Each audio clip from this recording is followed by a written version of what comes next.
Salut tout le monde, bienvenue sur ma chaîne, l'endroit où les livres prennent vie. Je vous lis à voix haute des extraits ou des échantillons de romans passionnants.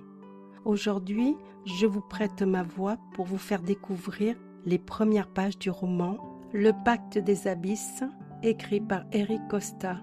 Bonne écoute. 1. La lettre.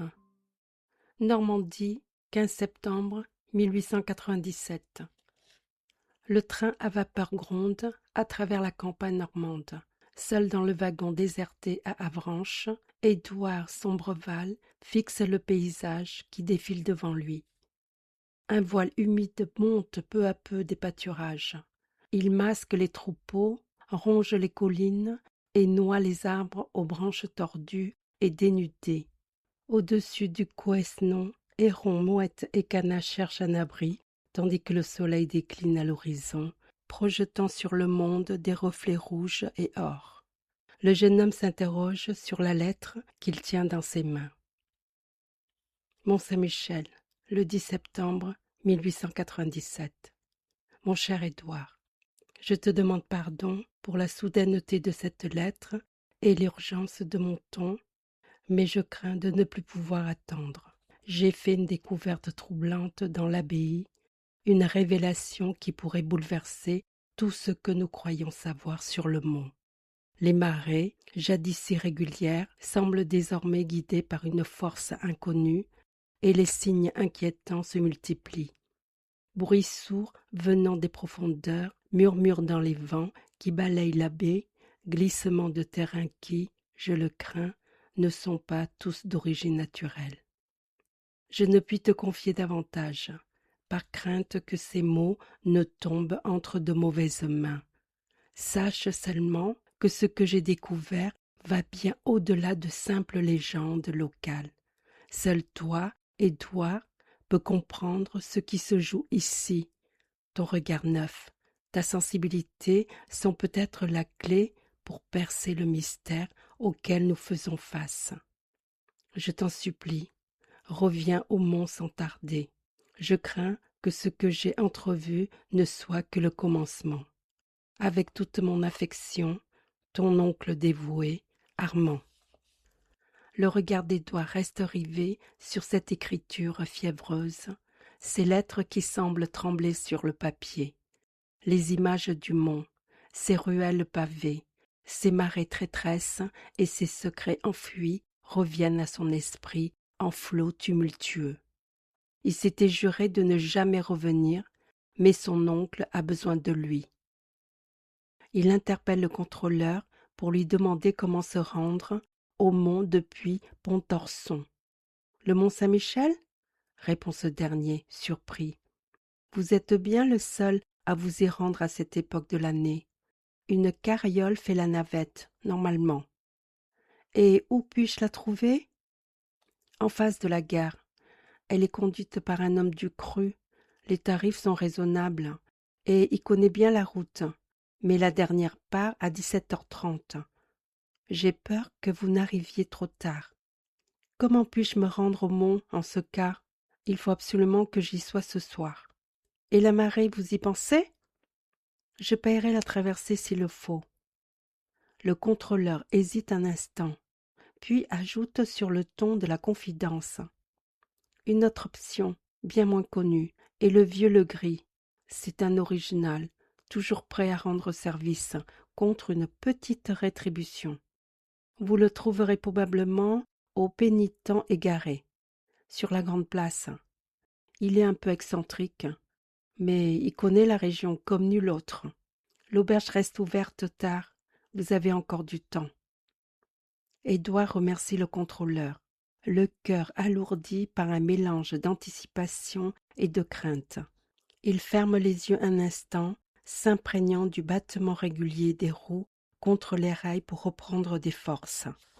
Le train ne tarde pas à ralentir, annonçant l'approche du terminus, et le jeune homme descend à Pontorson, où il se retrouve seul, enveloppé dans un silence seulement troublé par quelques cris éloignés.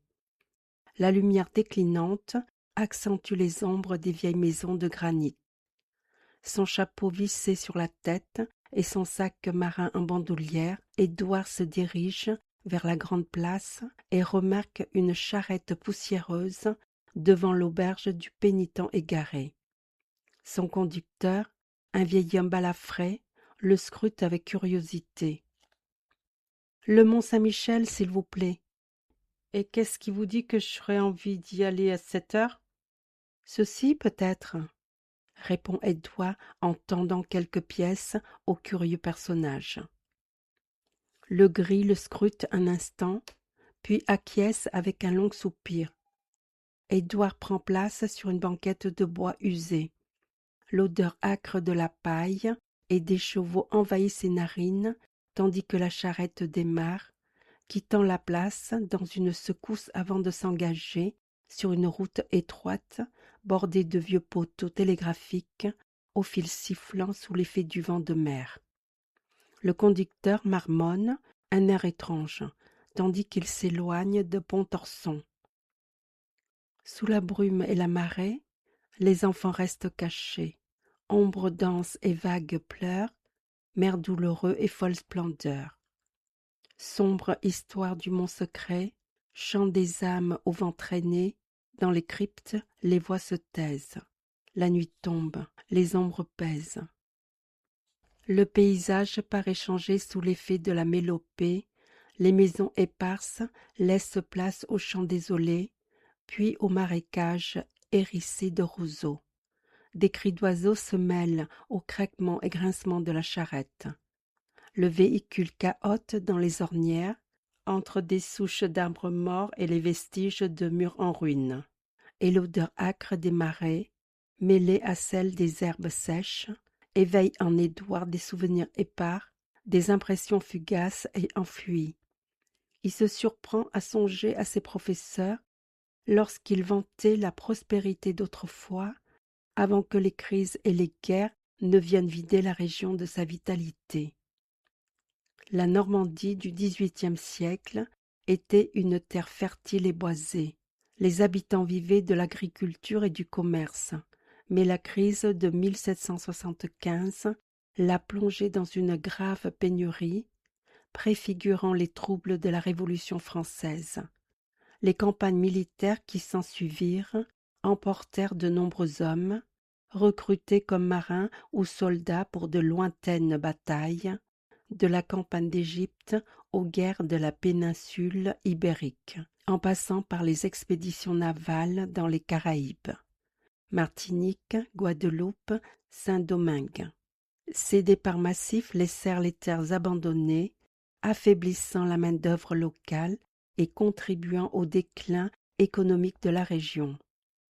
Les forêts furent dévastées pour fournir du bois aux armées, les terres agricoles négligées se muèrent en vastes friches.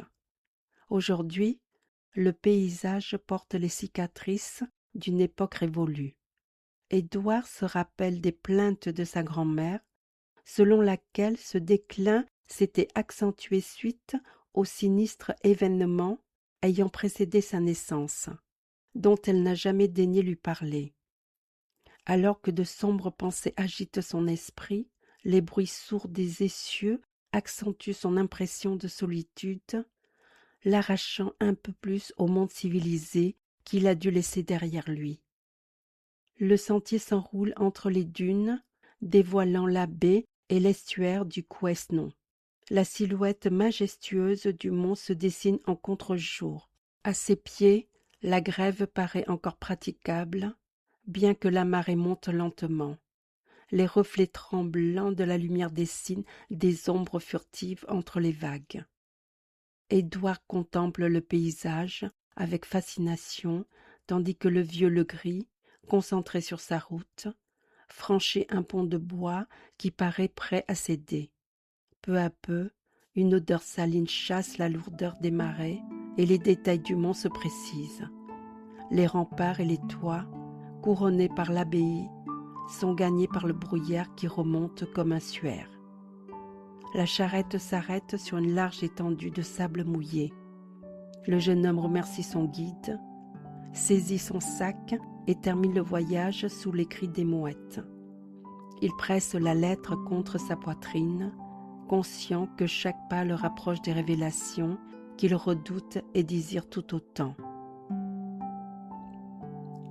Si cette histoire vous a transporté et que vous voulez connaître la suite, vous pouvez retrouver ce roman dès maintenant sur Amazon. Le lien direct est juste en dessous de la description.